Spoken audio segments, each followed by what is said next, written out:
বন্ধুরা, তোমাদের জন্য নিয়ে এসেছি নতুন আরও একটি ভিডিও। তো ভিডিওটা আমি কোথা থেকে করছি জানো তো? ছাদের উপর থেকে করছি। এবার হয়তো বলবে যে ছাদের উপর থেকে কেন ভিডিও করছি।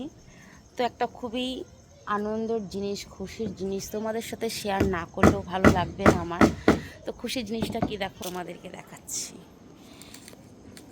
দিদির বাড়ি, এটা হলো আমার দিদির বাড়ির ছাদের ওপরের ডিজাইনটা। মানে কাঠ পেটানো হয়ে গেছে আর এই থার্মোকল দিয়ে এটা হলো ড্রয়িং প্লেস। তো সেই জায়গাটায় এই ডিজাইনটা করেছে। তো ডিজাইনটা কেমন হয়েছে তোমরা অবশ্যই জানাবে ভিডিওর মাধ্যমে কমেন্ট করে, আর অবশ্যই ভিডিওটা দেখবে। আর এই যে সমস্ত যে ডিজাইনগুলো সব কিন্তু নিজে হাতে করছে আমার দাদা। মানে দাদা বলি আমি, আমার জামাইবাবু। এটা হলো আমার জামাইবাবু, একমাত্র জামাইবাবু। হাই বলে দিয়েছে। তো আমি জামাইবাবু ডাকি না, আমি দাদা ডাকি। তো সেই কারণেই আমি তোমাদেরকে দাদা বললাম। তো সমস্ত কাজগুলো দেখো নিজের হাতে তুলে ধরেছে কত সুন্দর করে। প্রফেশনালভাবে কিন্তু আমার জামাইবাবু একজন ঠিকাদার। ইনি কিন্তু এই ঘরের সমস্ত এই ডিজাইনেরই কাজ করে। তো নিজের ঘরের কাজটা নিশ্চয়ই আর অন্য কারো হাতে তুলে দেবে না, সে পছন্দ করবে নিজেই করার জন্য। তো সারাদিন ব্যস্ততম সময়ের মাধ্যমে অনেক কাজ তো করে বাইরে, সারাদিন সময় পায় না। তো অবসর সময় সন্ধ্যাবেলার পরটা উনি চেষ্টা করে যে নিজের কাজটা নিজের হাতে করবে।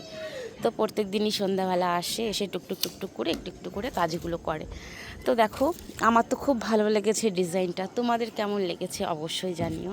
বড় কথা, সত্যি বলতে আমার খুব আনন্দ হচ্ছে, কারণ আমার দিদি বিয়ের পর থেকে ঘর নিয়ে মানে অনেক কষ্ট সহ্য করেছে। তো আজকে যখন ওর বাড়িতে ছাদ হচ্ছে, মানে আমার সত্যি মনে মনে এত আনন্দ হচ্ছে, আমি বলে বোঝাতে পারবো না। আমি ঝটপট করে, আমি শুধু ছাদ না, আমি চাইছি যে তাড়াতাড়ি করে ছাদ হয়ে যাবে, তারপর ঘর প্লাস্টার হবে, রং হবে, ঝটপট করে গৃহপ্রবেশ করে ঘরে উঠে যাব। আমার দিদি থাকবে, আনন্দ করবে। ওর ওই যে মুখের হাসিটা দেখার জন্য মানে অধীর আগ্রহে বসে রয়েছি। তো ঈশ্বরের কাছে প্রার্থনা করি যে তাদের খুব তাড়াতাড়ি, আমার দিদির নয় একা, আমাদের সকলেরই যেই আশাটা যেন ভগবান পূর্ণ করে। তো তোমরাও ঠাকুরের কাছে প্রার্থনা করো যাতে সুস্থভাবে ছাদ ঢালাইটা হয়ে যায়, কারণ ছাদ ঢালাইটাও একটা ঈশ্বরের একটা দান। তো এখানে পুজোরও ব্যাপার থাকে। তো এদিকে ওয়েদারটাও খারাপ, প্রত্যেক দিনই ওয়েদার কিছু না কিছু দেখা দিচ্ছে, ঝড় বৃষ্টি।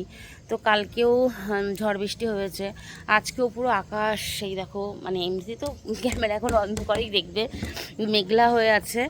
আর রীতিমতো হাওয়া, ফুরফুর করে হাওয়াও শুরু হয়ে গেছে।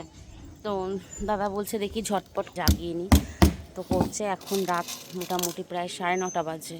চেষ্টা করছে যত তাড়াতাড়ি পারে কাজটা আজকে কমপ্লিট করতে পারলে। কালকে কি হবে ছাদ ঢালাই দাদা? না, এক সপ্তাহের ভিতরে সব মশলা ভরতে হবে। হ্যাঁ, এখন ডিজাইন যেগুলো করছে তার এখন অনেক প্রসেসিং বাকি রয়েছে। তো হয়তো ভেবেছিল, দিদি বলছিল যে বুধবারে ছাদ ঢালাই করবে, এরকম একটা কথা বলেছিল। তো এখনও কাজের যেহেতু অনেক কিছু প্রসেসিং বাকি, সেই কারণে কালকে আর ছাদ ঢালাইটা হবে না।